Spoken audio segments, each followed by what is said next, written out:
এই মুখ্যমন্ত্রী ওকে সাপোর্ট করছে। আর ওই মানুষ যে এখানে ভোটেই নাই, ওইটা বিহারের মানুষ ভোটে এইখানে বিধায়ক বনেছে এই বোকারো জেলায়। মুখ্যমন্ত্রীর সহযোগে একটা দিনে 1 কোটি টাকা, মানে 100 লাখ টাকা। এই 1000 2000 নাই, লাখের উপর।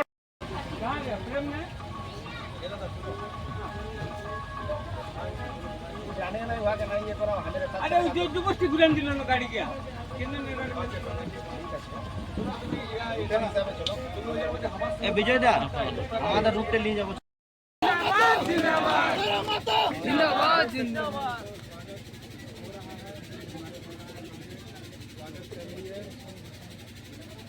और हम लोग यहाँ के बाद राजकिला वापस चलते हेलो हेलो। तो आज के আপনার বাড়ি আপনার গ্রামে আমরা আসেছি। আপনি সবাই জানেন কি আজকে ঘাটশিলা বিধানসভায় ইলেকশনের সময় ঘটে। ইলেকশনের মানে কি? ইলেকশনের মানে আমাদের যে সমস্যা আছে, আমাদের যে গ্রামের সমস্যা, আমাদের যে রাজ্যের সমস্যা, ওই সমস্যার নিদান করবার জন্য ইলেকশনের দরকার ঘটে। তো আজকে আপনাকে আমাদের সবাইকে এটা জানতে হবে কি ইলেকশনের ভোটের মানে কি। তো আজকে আমরা সবাই আপনার কাছে আমাদের প্রত্যাশী রামদাস মুর্মু বটে। রামদাস মুর্মু পড়ালেখা এটা ছেলে বটে। রামদাস মুর্মু এই ঘাটশিলায় একটা লাইব্রেরির সঞ্চালন করছে, একটা কোচিং সেন্টারের সঞ্চালন করছে। আপনার যে ছেলে আমাদের কোচিং সেন্টার পড়বার জন্য যাচ্ছে, তো সেই জন্য আজ আমাদের যে রাজ্য, আমাদের যে ঝাড়খণ্ড রাজ্য, এই রাজ্যকে আমরা খনিজের রাজ্য বল, কিন্তু আমাদের মানুষ যে লোকাল এইখানে, ওদের না চাকরি ভালো, না ওদের হেলথ ফ্যাসিলিটি ভালো, না আমাদের এডুকেশন ফ্যাসিলিটি ভালো। তো সেই জন্য আজকে সময় আছে এই লিডারশিপের চেঞ্জ করবার দরকার আছে। আমরা সবাইকে ডিসাইড নিয়ে করে যে আমাদের পলিটিক্যাল লিডারশিপ আছে, ওকে চেঞ্জ করবার দরকার আছে। আজকে মুখ্যমন্ত্রীর বউ কল্পনা মোদী বলছে কি আমরা আমাদের সরকার আপনারকে 2500 টাকা দিচ্ছে মাসে মাসে। দিদিরা, মাসিরা, কাকিরা, আপনি সবাই জানে কি 2500 টাকার জন্য আমরা ঝাড়খণ্ড রাজ্য নির্মাণ করেছি না। আমাদের পূর্বজ, আমাদের বাপ দাদা কত জেল যায়ছি, কত গলি খাইছি, তারপরে ঝাড়খণ্ড রাজ্যের নির্মাণ হয়েছে। কিন্তু আজকে আমাদের কি স্থিতি আছে? আজ কি বলছে কি 2500 টাকায় খুব টাকা। আজ বলছে কি এটা আদিবাসীর সরকার বটে। যদি এটা আদিবাসীর সরকার বটে তো চাই বাসায় যে আজ জেলে বন্ধ আছে, আজ যে জেলের ভিতরে আছে ওই মানুষগুলাও তো আদিবাসী বটে।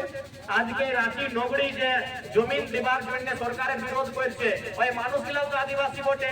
আজকে আপনি শুনেছি সুরিয়া হাসা সন্থাল সরবনায় একটা আদিবাসী সন্থাল আদিবাসীকে গুলি মারেছে পুলিশে, প্রশাসনে।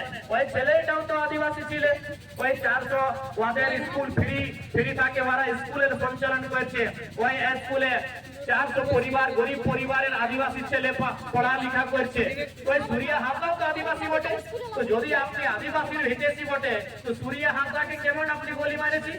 আপনি কেন এই চাই বাসাই মানুষগুলাকে জেলের ভিতর রাখেছি? আজকে জাদুগোড়ার কি পরিস্থিতি আছে আপনি সবাই জানেন। ঘাটশিলায় জাদুগোড়া আছে, জাদুগোড়ায় রেডিয়েশনের কি এফেক্ট আছে কি ওইখানে বউরা বিটিরা মায় বলতে পারছি নাই, কত পরিস্থিতি খারাপ আছে। আর আজ বলছে কি আপনাকে আমরা 2500 টাকা মাসে দিচ্ছে।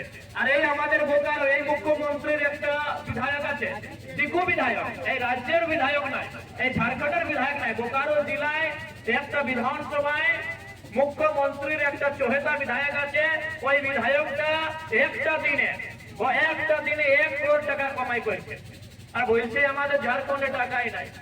একটা দিনে 1 কোটি টাকা দিদিরা, এই মুখ্যমন্ত্রী ওকে সাপোর্ট করছে। আর ওই মানুষ যে এখানে ভোটেই নাই, ওইটা বিহারের মানুষ ভোটে এইখানে বিধায়ক বনেছে এই বোকারো জেলায়। মুখ্যমন্ত্রীর সহযোগে একটা দিনে 1 কোটি টাকা, মানে 100 লাখ টাকা। এই 1000 2000 নাই, লাখের উপর লাখ টাকা কামাই করছে। আর এরা বলছে কি আমাদের খজানায় টাকাই নাই। টাকা আছে, কিন্তু এরা চাই নাই কি আমাদের গ্রামের মানুষের ভালো হবে। যদি গ্রামের লোক ভালো হয়ে যাবে তো ইয়াদের রাজার বেটা রাজা কেমন বনবে। এরা এটাই না চাই কি রাজার বেটা রাজা বনবে। আজকে বাবুলাল দাদা কে বটে? চম্পই চাচার বেটা ছেলা বটে। চম্পই চাচা মুখ্যমন্ত্রী ছিল। আজকে সোমেন দাদা কে বটে? ওরা রামদাস সোরেনের ছেলে বটে, ওরাও মন্ত্রী ছিল দুটাই। দেখি রামদাস মুর্মু আপনার মধ্য ছেলে বটে, এই কালা ঝড়ের ছেলে বটে, আপনার মতন ছেলে বটে, গরিবের ছেলে বটে। সেই জন্য এই গভর্নমেন্ট চাই না কি গরিবের ছেলের বিকাশ হবে। दूर हो रहे दादा, दादा दूर हो रहे, दूर हो रहे। চাই না। আজকে 25টা বছর আমাদের রাজ্যে আজ কি পরিস্থিতি আছে? আজকে তো আমাদের আদিবাসীর মূলবাসীর ঘর, মাটির ঘর আছে, খাপড়ের ঘর আছে। আর এই টাকা জমশেদপুরে 20 তল্লা ঘর আছে। কার ঘর আছে? না পটনার মানুষের, কলকাতার মানুষের, হায়দ্রাবাদের মানুষের, বোম্বাই গুজরাটের মানুষের। এইখানে 20 তল্লা ঘর আছে। আর আমাদের এই আদিবাসীর মূলবাসীর ঘর, খাপড়ের ঘর, মাটির ঘর কেন? আমাদের যে নেতাগুলা, আমাদের যে মন্ত্রীগুলা, ওরা চায় নাই কি আমাদের বিকাশ হবে? ওরা চায় নাই। ওরা যদি চায় তো আজকে 25 বছর হয়েছে আমাদের রাজ্যের এই মতন ভাবে নাই, এই মতন আমাদের ঘর, এই মতন আমাদের গ্রাম আছে। তো সেই জন্য ভাইরা মাসিরা, আমরা নতুন ছেলে বটে, আমরা নতুন ভাবে কাজ করব, আমরা নতুন কাজ করব। আপনার আশীর্বাদ আমরা মাগিতে নিয়ে আসছে। আমরা সবাই আপনার থাকতে অনুরোধ করছে কি আপনি আপনার আশীর্বাদ আমাদের প্রত্যাশীকে দিবেন আর ভালো করবাকে ভোট দিয়ে বিধানসভার ভিতরে পাঠাবি। বিধানসভার ভিতরে বলা রাজ্যের আপনার সমস্যাকে রাখবে আর আপনার যে সমস্যা, ওই সমস্যা নিরাকরণ করবার জন্য কাজ। ঠিক আছে, সেই জন্য সময়ের অভাব আছে, আপনি সবাই ভালো করে থাকবেন। সবাই খাবার খাইছি না? খাবার খাইছি? ঠিক আছে, সবাই ভালো করে থাকবেন।